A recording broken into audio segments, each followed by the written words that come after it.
आज की इस वीडियो में हम 100 डेज सर्वाइव करने वाले हैं वन ब्लॉक के ऊपर। बट ये ऐसा वैसा वन ब्लॉक बिल्कुल भी नहीं होने वाला है, क्योंकि इस वन ब्लॉक को हम चाहे कितना भी माइन कर ले, यहाँ पर एक भी चेस्ट स्पॉन नहीं होगी। अब आप लोग सोच रहे होगे कि मेरे को पानी और सैपलिंग जैसे बेसिक के रिसोर्सेज कैसे मिलेंगे। तो यहाँ पे बीच बीच में ट्रेडर भी स्पॉन होते रहते हैं, जिससे कि हमें सामान के बदले सामान को बाय करना पड़ेगा और आगे अपने 100 डेज को सर्वाइव करना पड़ेगा। और ये इस 100 डेज वाली जर्नी का पहला पार्ट होने वाला है, जिसमें मैं टोटल 50 दिन सर्वाइव करने वाला हूँ। तो वीडियो का एंड तक जरूर देखना एंड या एंजॉय द वीडियो। डे 1 पे मैं आ चुका था अपने वन ब्लॉक के ऊपर और आप देख सकते हो कि यहाँ पे मैं एक चंक के अंदर स्पॉन हुआ हूँ, जो कि आगे दिन पे दिन बीतते बीतते ये एक्सपेंड होते जाएगा। तो चलिए फटाफट से अपने वन ब्लॉक को माइन करना शुरू करते हैं। और यहाँ पे पहले ब्लॉक को माइन करके पता नहीं कौन सी अचीवमेंट आई है, बट इसको इग्नोर करते हैं, फटाफट से आगे माइनिंग का काम कंटिन्यू करते हैं। शुरुआत के कुछ डर्ट ब्लॉक को माइन करने के बाद सबसे पहले तो मैंने अपने बेस को एक्सपेंड किया, क्योंकि मैं नहीं चाहता कि डे 1 पे ही हम यहाँ पे नीचे गिर के मर जाए। एंड नाउ अभी आप देख सकते हो कि यहाँ पे हमारा स्टेप 1 पे स्टार्ट हो चुका है। तो कुछ और डर्ट ब्लॉक्स को माइन करने के बाद यहाँ पे वुड भी आ चुकी थी। तो फटाफट से यहाँ पे मैं कुछ वुड को माइन करता हूँ एंड यहाँ पे अपनी चेस्ट को बना के फटाफट से अपने टूल्स बना लेता हूँ शुरुआत के। एंड उसके बाद मैंने अपना थोड़ा सा और एरिया एक्सपेंड किया। नाउ गाइस एक और बात मैं आप लोगों को बता दूं, यहाँ पे बार बार तो माइनिंग करते हुए मैं आप लोगों को नहीं दिखा सकता, बट जब भी कोई मेन चीज होगी वो आप लोगों को मैं दिखा दूंगा। अभी माइनिंग करते हुए यहाँ पे रात हो चुकी थी और रात में जब मैं माइनिंग कर रहा था तो यहाँ पे एक विलेजर स्पॉन होता है, जो कि है यहाँ पे वन ब्लॉक ट्रेडर। एंड इसी के साथ हमारे स्टेप 2 भी अनलॉक हो चुका है। अब ये 4 वुड लॉक के बदले में मेरे को एक आयरन ओर दे रहा था, तो फटाफट से यहाँ पे मैं कुछ आयरन ओर बाय कर लेता हूँ। देन उसके बाद एक चेस्ट बना के सारा इंपॉर्टेंट सामान उसके अंदर शिफ्ट कर देता हूँ एंड दोबारा माइनिंग करना शुरू कर देता हूँ। अब फाइनली माइनिंग करते हुए यहाँ पे मेरे को एक ट्री सैपलिंग भी मिल चुकी थी, तो फटाफट से उसको मैं अपने बेस के ऊपर प्लांट कर देता हूँ। एंड उसी के बाद एक और ट्री सैपलिंग मिल जाती है, तो उसको भी मैं फटाफट से यहाँ पे प्लांट कर देता हूँ। एंड जैसे ही दोबारा मैंने माइनिंग का काम को शुरू ही किया था, यहाँ पे एक और ट्रेड रिस्पॉन हो जाता है, जो आते ही यहाँ पे पटाखे फोड़ने लग जाता है। तो फटाफट से मैं इसकी ट्रेड चेक करता हूँ। अब फटाफट से मैं इसे डार्क ओक की सैपलिंग और कुछ सैंड बाय कर लेता हूँ। एंड अगेन अब माइनिंग करते हुए हमारा लेवल 3 भी अनलॉक हो चुका था। इसके साथ साथ एक ट्रेडर भी आया था, ये अपने साथ वन ब्लॉक का सबसे कीमती सामान वाटर बकेट लेकर आया था। बट अफसोस की बात है वो अभी हम नहीं ले सकते, क्योंकि अभी हमारे पास कोबलस्टोन नहीं है। फिर कुछ देर तक माइनिंग करते हुए यहाँ पे फाइनली कोबलस्टोन भी आ ही जाता है, जिसकी मदद से सबसे पहले तो मैं अपने सभी टूल्स को कोबलस्टोन से अपग्रेड करता हूँ एंड दोबारा माइनिंग के काम को शुरू कर देता हूँ। और यहाँ पे माइनिंग करते हुए हमारा पहला ट्री भी ग्रो हो चुका था, जिसको देख के लिटरली मेरे को सबसे पहले तो बहुत ज्यादा खुशी हुई। देन उसके बाद मैंने दोबारा से अपने मजदूरी के काम को शुरू कर दिया। कुछ देर तक ऐसे ही करते हुए अब मेरे को टाइम आ चुका था अपने बेस को एक्सपेंड करने का, तो फटाफट से स्लैब बना के मैं उसको एक्सपेंड करने लग गया। तो फाइनली हमारा बेस भी एक्सपेंड हो चुका है। अब मैं इस ट्री को कट कर सकता हूँ, जितनी भी सैपलिंग होगी हमारे बेस के ऊपर ही गिरेगी। तो फटाफट से मैं इस ट्री को कट कर लेता हूँ एंड उसके बाद मैं कोबलस्टोन से एक फर्नेस बनाता हूँ एंड अपने यहाँ पे चारकोल कुक करने के लिए लगा देता हूँ। नाउ अब हमारा चारकोल भी बन के रेडी हो चुका था, तो फटाफट से मैं इससे कुछ टॉर्चेस बनाता हूँ एंड उसके बाद मैं अपने बेस के ऊपर प्लेस कर देता हूँ। तो होते ही मैंने देखा कि हमारे ट्री के ऊपर एक ट्रेडर स्पॉन हो रखा है, जो कि यहाँ पे दोबारा से आयरन बेच रहा था। तो फटाफट से मैं इससे आयरन कुछ खरीद लेता हूँ एंड उसके बाद उसे स्मेल्ट करने के लिए लगा देता हूँ। अब मैं कुछ और स्लैब्स की मदद से अपने बेस को एक्सपेंड करना शुरू कर देता हूँ। ना अभी आप देख सकते हो कि डे 2 में हमारा बेस दिखने में कुछ ऐसा लग रहा है। अब मैं अपने बेस के ऊपर हो गए कुछ और ट्रीज को कट करने लग जाता हूँ। सभी ट्रीज को कट करने के बाद मैं दोबारा से अपने माइनिंग करने की मजदूरी को शुरू कर देता हूँ। और लिटरली मैंने 50 दिन में बहुत ज्यादा माइनिंग करी है, लिटरली बहुत ज्यादा माइनिंग, हद से भी ज्यादा। अब मुझे सभी ट्री कट करके जितनी भी सैपलिंग मिली थी मैं उसको यहाँ पे प्लांट करने लग जाता हूँ। अब माइनिंग करते हुए मेरे को यहाँ पे ये वाली सैपलिंग मिली थी, तो मैं उसको भी फटाफट से प्लांट कर देता हूँ एंड दोबारा से माइनिंग के काम को शुरू कर देता हूँ। एंड अभी आप देख सकते हो कि हमारा लेवल 4 अनलॉक हो चुका है। और इसी के साथ ये ट्रेडर भी रॉटन फ्लैश के बदले आलू और कैरेट बेच रहा था, बट फिलहाल अनलकीली हमारे पास रॉटन फ्लैश बिल्कुल भी नहीं है। लगता है मेरे को जल्दी एक मॉब फार्म भी बनाना पड़ेगा। तो यहाँ पे माइनिंग करते हुए मेरे को जितने भी आयरन ओर मिले मैं फटाफट से उसे स्मेल्टिंग के लिए लगाते जा रहा था। नाउ भी आप देख सकते हो कि यहाँ पे मॉर्निंग होने के साथ ही एक और ट्रेडर यहाँ पे रिस्पॉन हुआ है। फटाफट से इसकी ट्रेड चेक करते हैं। और यहाँ पे खास बात ये है कि यहाँ पे एक आइस ब्लॉक लेकर आया था ये, और यहाँ पे मैं इससे कुछ सैपलिंग्स खरीद लेता हूँ और इन दोनों को बोट में बिठा देता हूँ, क्योंकि माइनिंग करते हुए दोनों मेरे को बहुत ज्यादा परेशान कर रहे थे। अब मैं कंटिन्यू बेसिस पे काफी ज्यादा माइनिंग करता हूँ और माइनिंग करते हुए लिटरली मेरे को बहुत ज्यादा ओर मिलते हैं, और जिसमें आयरन तो मेरे को बहुत ज्यादा मिलता है। तो फटाफट से उन सभी आयरन को लेकर मैं यहाँ पे स्मेल्टिंग के लिए लगा देता हूँ एंड उसके बाद स्मेल्टिंग करके मेरे को जितने भी आयरन इंगट मिलते हैं उसको मैं ले लेता हूँ एंड उसके बाद अपने ट्रेडर से यहाँ पे आइस ब्लॉक की ट्रेडिंग कर लेता हूँ। 17 इंगट के बदले मेरे को टोटल 9 आइस ब्लॉक मिले हैं। अब ये देखो मेरा काम हो गया टोटल 2 आइस ब्लॉक में। अब मैं क्या करूँ इतने का, क्या करूँ, लो रख लो वापस भाई। अब मैं सोचता हूँ मुझे अपना बेस थोड़ा सा और एक्सपेंड करना चाहिए, तो फटाफट से मैं स्लैब बना के अपने बेस को एक्सपेंड करना शुरू कर देता हूँ। बट मुझे क्या पता था कि ये चीज मेरे ऊपर ही भारी पड़ जाएगी। अब मैं जैसे यहाँ पर लीव वगैरह को तोड़ रहा होता हूँ मैं यहाँ पे सीधे नीचे गिर जाता हूँ। अब तुम लोग सोच रहे हो कि भाई एल्को तो भाई मर गया, नूब है यार ये बंदा तो, लेकिन नहीं भाई वेट, सबसे पहले कॉर्नर में अचीवमेंट देखो। मेरे को बस ये अचीवमेंट पूरी करनी थी, इसलिए मैं यहाँ पे मरा। अब पता नहीं इस वर्ल्ड का क्या सीन है, कैसा है, नीचे गिर रहा हूँ तो मेरे को वॉइड वाली अचीवमेंट मिल रही है, बट कोई नहीं, मेरे को अच्छा सा बहाना मिल गया। अब नेक्स्ट डे मैं सभी ट्री को कट करने के बाद उससे मिली सैपलिंग और एप्पल्स को कलेक्ट करने लग जाता हूँ, क्योंकि फिलहाल हमारे पास कोई और फूड सोर्स नहीं है, एप्पल ही खा के हमें काम चलाना पड़ेगा। अब क्योंकि मेरे पास बहुत सारा आयरन हो चुका है तो फटाफट से मैं एक पूरा आयरन का आर्मर बना लेता हूँ। और सच में इतनी जल्दी तो मैंने भी नहीं सोचा था कि मैं अपना पूरा आयरन का आर्मर कंप्लीट कर लूंगा, बट वीडियो को आगे देखते जाओ और भी अमेजिंग चीजें होने वाली है। अब क्योंकि मेरे पास सोने के लिए बेड नहीं है तो मैं रात में भी माइनिंग के काम को कंटिन्यू करता हूँ। और गाइस यहाँ पे जो ट्रेडर स्पॉन होते हैं वो अपने आप डिस्पॉन भी हो जाते हैं, और कुछ देर और माइनिंग करने पर यहाँ पे नए नए ट्रेडर भी स्पॉन होते रहते हैं। जैसा कि अभी आप देख सकते हो कि यहाँ पे एक और नया ट्रेडर स्पॉन हो चुका है, जो कि अपने साथ जंगल सैपलिंग भी लेकर आया है। वैसे तो ये काफी सामान लेकर आया है, बट अपने काम का भी जंगल सैपलिंग है, तो फटाफट से मैं उसको बाय करके यहाँ पे प्लांट कर देता हूँ। एंड नेक्स्ट डे की मॉर्निंग होते ही अपने बेस को एक्सपेंड करना शुरू कर देता हूँ। और अब फिलहाल मैं बनाने वाला हूँ एक नया प्लेटफॉर्म, जिसके ऊपर मैं टॉर्चेस वगैरह नहीं लगाऊंगा, ताकि उस पर मॉब वगैरह स्पॉन हो सके, और जो भी हमारे यहाँ पे रॉटन फ्लैश से ट्रेडिंग हो सकी है वो आगे जाके हम कर सके। तो हमारा प्लेटफॉर्म तो बन के तैयार हो चुका था, अब वेट था तो बस रात होने का। तो जब तक यहाँ पे रात होगी तब तक मैं अपने ट्री वगैरह को कट कर लेता हूँ।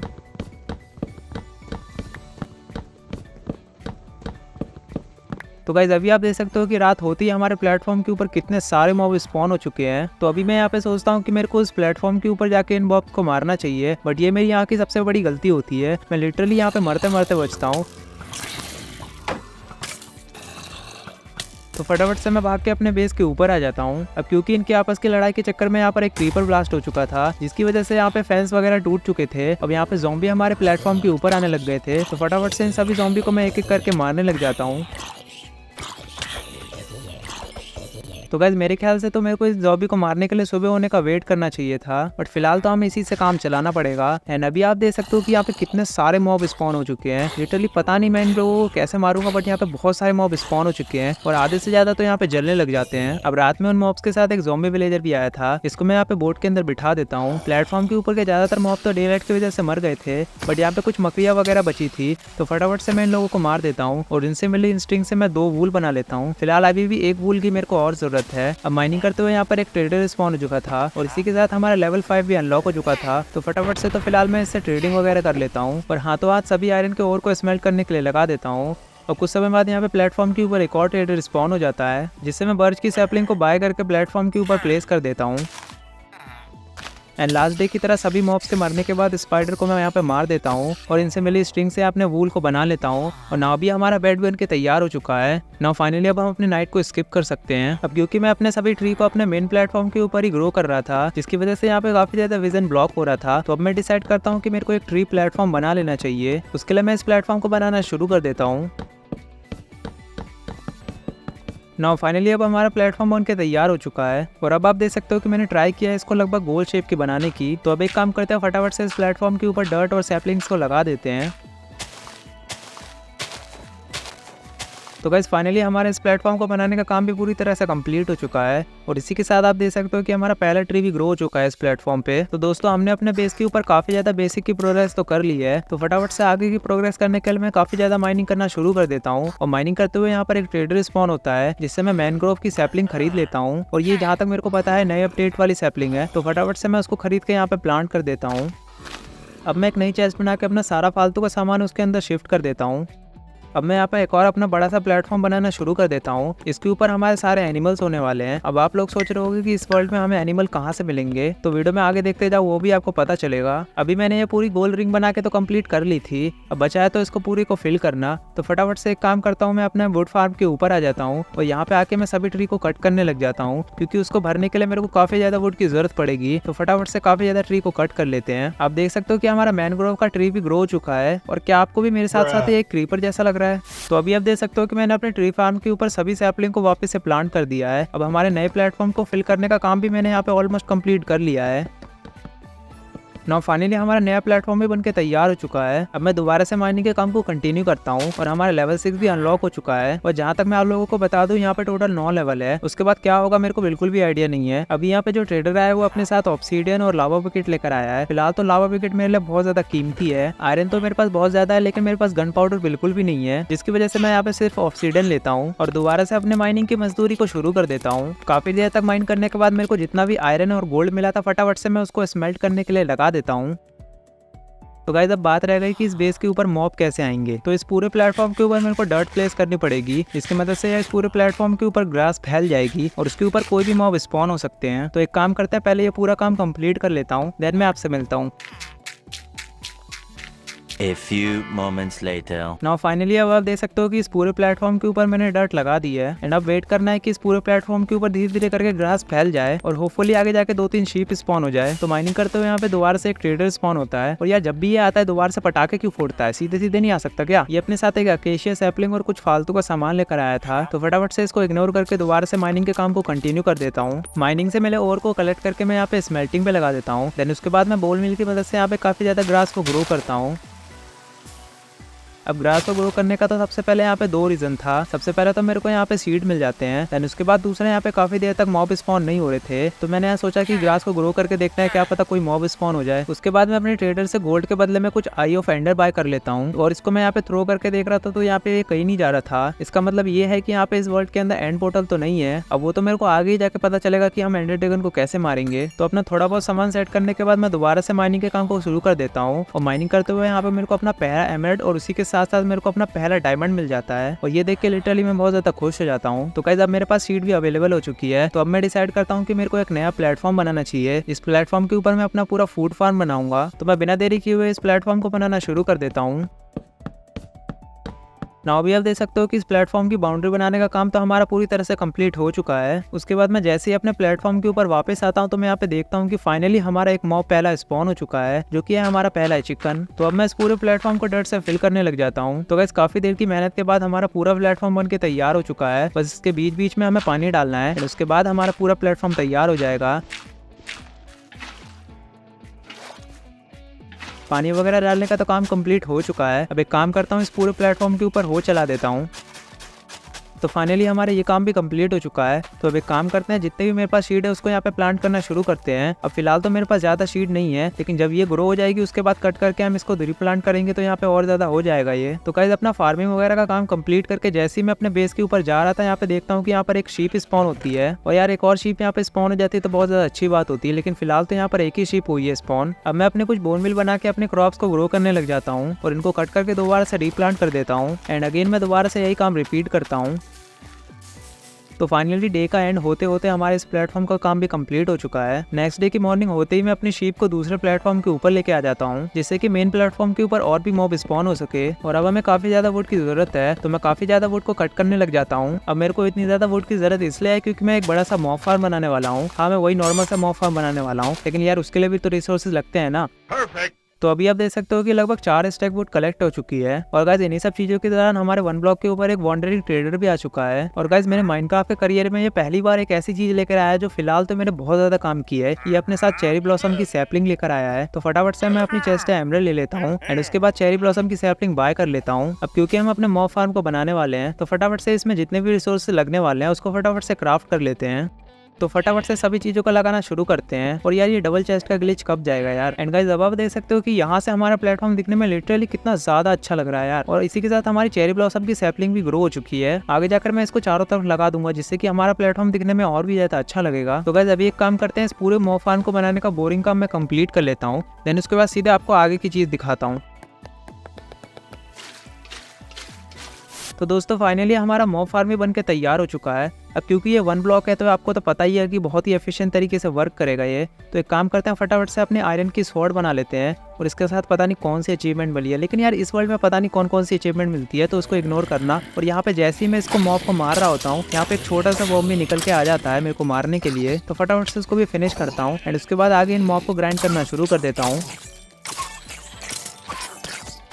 उसके बाद मैं अपनी थोड़ी बहुत फार्मिंग वगैरह काम में भी प्रोग्रेस करता हूँ। ना अभी हमने इस वर्ल्ड में काफी ज्यादा प्रोग्रेस कर ली है, तो इसी खुशी में मैं कुछ ब्रेड वगैरह बनाता हूँ, यहाँ पे आराम से बैठ के खाता हूँ। तो गाइस अपना बेसिक का सारा काम कंप्लीट होने के बाद अब मेरा टारगेट है अपना पूरा डायमंड का आर्मर बनाना। इसके लिए मेरे को काफी ज्यादा माइनिंग करनी पड़ेगी। तो एक काम करते हैं, फटाफट से माइनिंग के काम को शुरू करते हैं। तो गाइस मैं काफी देर तक नॉन स्टॉप माइनिंग करता हूँ और माइनिंग के द्वारा मेरे को काफी ज्यादा और मिलते हैं। और यहाँ पे टोटल मेरे को 14 डायमंड मिल चुके थे और 15 एमराल्ड मिल चुके थे। तो फटाफट से एक काम करते हैं, यहाँ पे जो ट्रेडर स्पॉन हुआ था यहाँ से उससे मैं सल्कर बॉक्स खरीद लेता हूँ। ये सब करने के बाद मैं जैसे ही अपने मेन बेस के ऊपर आता हूँ, मैं देखता हूँ यहाँ पर एक पिग स्पॉन हुआ था और एक्चुअली यहाँ पे 2 पिग स्पॉन हुए थे। मेरे को इस टाइम तक लग रहा था कि यहाँ पे सिर्फ एक ही पिग स्पॉन हुआ है। अब मेरे पास यहाँ पे जितना भी कीमती सामान था जैसे कि डायमंड और एमराल्ड, उनको मैं अपने सल्कर बॉक्स के अंदर रख देता हूँ एंड दोबारा से आ जाता हूँ इस गेम का सबसे सेटिस्फाइंग काम करने।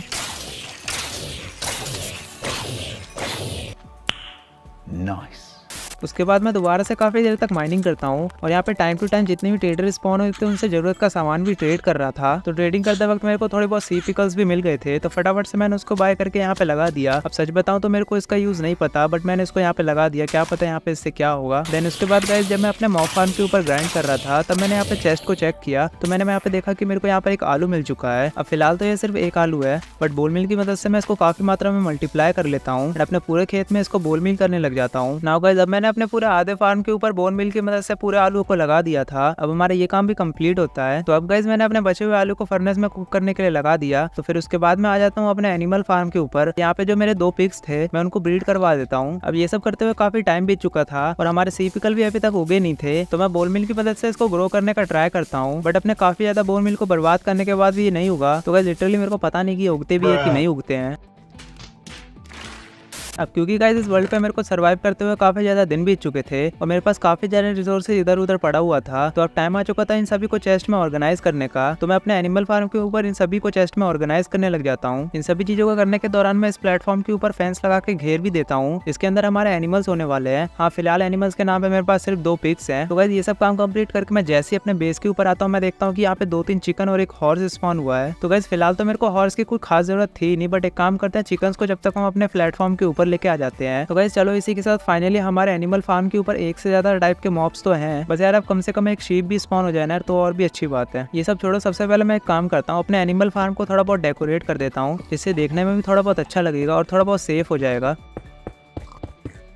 नाउ फाइनली अब आप देख सकते हो कि ये दिखने में पहले से थोड़ा बहुत तो अच्छा लग रहा है। बाकी की आगे की कस्टमाइजेशन हम बाद में कर देंगे जैसे जैसे हम पे रिसोर्सेज आएंगे, बट फिलहाल अपने अभी मेन प्लेटफॉर्म के ऊपर आ जाते हैं। तो गाइस अभी यहाँ पर एक प्रॉब्लम हो चुकी है, मेरे को यार इस हॉर्स को मारना पड़ेगा ना चाहते हुए भी, क्योंकि अगर ये यहीं पे रहेगा तो यहाँ पे कोई मॉब भी स्पॉन नहीं होगा और मेरे को यहाँ पे अभी शीप की बहुत ज्यादा जरूरत है। तो यार इसके बाद मेरे को रियलाइज हुआ कि मैं इसको लेडर की मदद से और थोड़ा बहुत धकेल धकेल के भी तो ले जा सकता था। By the way #RIP for horse.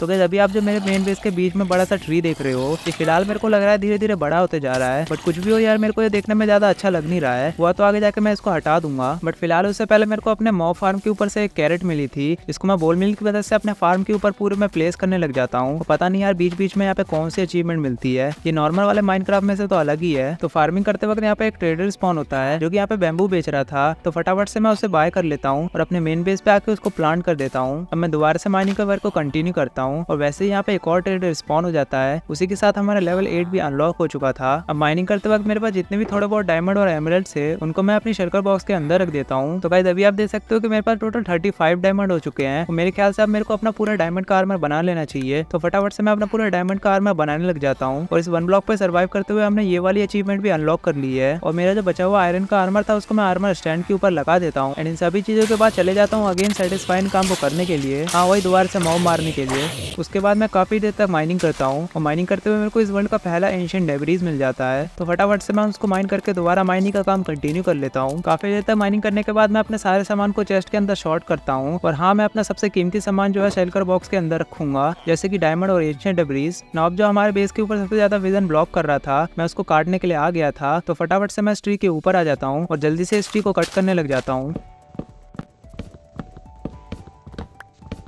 तो फाइनली काफी देर की मेहनत के बाद मैं इस पूरे ट्री को कट कर लेता हूँ और इससे मिली जितनी भी सैपलिंग है उसे फटाफट से कलेक्ट कर लेता हूँ। वैसे ट्री दिखने में तो अच्छा था बट यहाँ पे बीच में अच्छा नहीं लग रहा था, हुआ तो आगे जाके हम इसको ग्रो करेंगे कहीं पे साइड में। अब हमारे बैम्बूज भी काफी ज्यादा उग चुके थे, तो फटाफट से एक काम करते हैं इनको भी कट कर लेते हैं और दोबारा से यहाँ पे रीप्लांट कर देते हैं, जिससे कि आगे जाके मैं बैम्बू को ब्लॉक्स बना के इसको आगे जाके यूज कर सकता हूँ अपने प्लेटफॉर्म को डेकोरेट करने के साथ साथ नए प्लेटफॉर्म को बनाने में। और इन्हीं सब चीजों के साथ साथ मैं अपने एनिमल फार्म के ऊपर अपने जानवरों को ब्रीड भी करवाते जा रहा था, जिससे इनकी पॉपुलेशन बढ़ सके। तो गाइस काफी देर तक इंतजार करने के बाद भी नए मॉब स्पॉन नहीं हो रहे थे, तो ये दूसरी साइड के फैंस तो मेरे लिए यूजलेस हुए, तो फटाफट से मैं इन सब को क्लीन करने लग जाता हूँ और यहाँ पे डर्ट लगाने लग जाता हूँ, इससे आगे जाके मैं इसके ऊपर गन्ने की खेती कर सकूँ। तो मेरे पास जितना भी शुगर केन था मैं उसको लगाने लग जाता हूँ एंड उसके बाद मैंने सोचा अगर मैं खेती कर ही रहा हूँ तो अपने मेन खेत के ऊपर भी आ जाता हूँ और यहाँ पे आकर अपने कैरेट और पोटैटोस को कट करने लग जाता हूँ और सारे सामान को अपने फूड चेस्ट के अंदर ऑर्गेनाइज कर देता हूँ। तो गाइस अभी आप जो मेरे पीछे चेरी ब्लॉसम की ट्री देख रहे हो मैं उसको कट करने वाला हूँ, क्योंकि मेरे को और भी ज्यादा सैपलिंग की जरूरत जरूरत है इसको मैं अपने बेस के चारों तरफ लगा दूंगा, इससे हमारा बेस दिखने में और भी ज्यादा अच्छा लगेगा। तो अभी आप देख सकते हो कि मैंने इस पूरे प्लेटफॉर्म के ऊपर अपने सैपलिंग को लगा दिया है। देन अगेन मैं काफी देर तक माइनिंग करता हूँ और माइनिंग करते वक्त मेरे को काफी ज्यादा क्ले बॉल्स मिलती है, इसको मैं फर्नेस में स्मेल्ट करने के लिए लगा देता हूँ, इससे आगे जाके मैं इसको डेकोरेशन में यूज कर सकूँ। एंड ये सब चीजों के दौरान आप देख सकते हो कि हमारा बेस दिखने में कितना ज्यादा अच्छा लग रहा है। तो फटाफट से एक काम करते हैं, अपने शुगर केन को दोबारा से कट करके रीप्लांट कर देते हैं। एंड उसके बाद जितनी भी बैम्बूज उग रखी थी फटाफट से उसको भी कट कर लेते हैं। उसके बाद जितने भी बैम्बू मेरे पास इकट्ठा हुए हैं उसको इन्वेंट्री में जमा कर लेते हैं, जो कि पक्की बात है कि आगे जाके हमारे काम आने ही वाला है। अब मेरे को अपनी ट्री फार्म के ऊपर एक छोटा सा डेकोरेशन का काम था, तो एक काम करता हूँ फटाफट से इसको कंप्लीट कर लेता हूँ, देन मैं आपसे मिलता हूँ।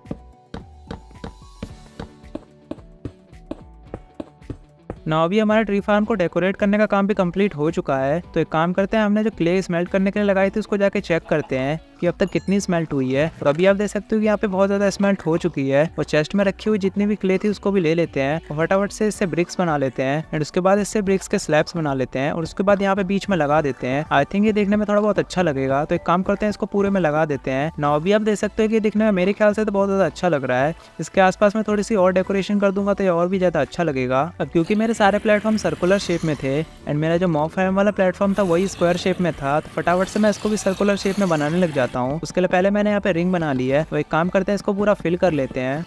तो बस फाइनली हमारा पूरा प्लेटफॉर्म भी फिल हो चुका है। अब एक काम करते हैं, यहाँ पे थोड़े बहुत मॉब्स को मार लेते हैं। एंड उसी के साथ अब आप देख सकते हो कि शाम होते होते हमारा पूरा प्लेटफॉर्म भी रेडी हो चुका है और ये देखने में कितना ज़्यादा अच्छा लग रहा है। उसके बाद मैं काफ़ी देर तक माइनिंग करता हूँ और उसके बाद मैं काफ़ी ज़्यादा ब्रिक्स को क्राफ्ट कर लेता हूँ। एंड उसके बाद उससे सारी चीज़ें क्राफ्ट करके अपने पूरे बेस को डेकोरेट करने लग जाता हूँ।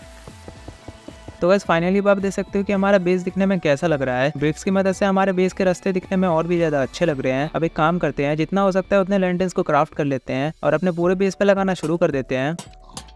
तो गाइस फाइनली हमने डे 50 कंप्लीट होते होते इस वर्ल्ड में काफी ज्यादा प्रोग्रेस कर ली है। मैंने आयरन के आर्मर से लेकर एक पूरा डायमंड का आर्मर भी बना लिया और साथ ही साथ पूरे डायमंड के टूल्स भी बना लिए और साथ ही साथ खूबसूरत तरीके से अपने बेस को एक्सपेंड भी कर लिया। एंड अगर आपको ये वीडियो अच्छी लगी हो तो प्लीज इस वीडियो को एक लाइक जरूर से कर देना, क्योंकि ऐसी वीडियो बनाने में बहुत ज्यादा मेहनत लगती है। और इसका नेक्स्ट 100 डेज वाला पार्ट देखने के लिए इस चैनल को सब्सक्राइब कर लो, क्योंकि वो भी मैं जल्दी ही लाने वाला हूँ। तो गाइस मैं मिलता हूँ आपसे नेक्स्ट वीडियो में, तब तक के लिए गुड बाय।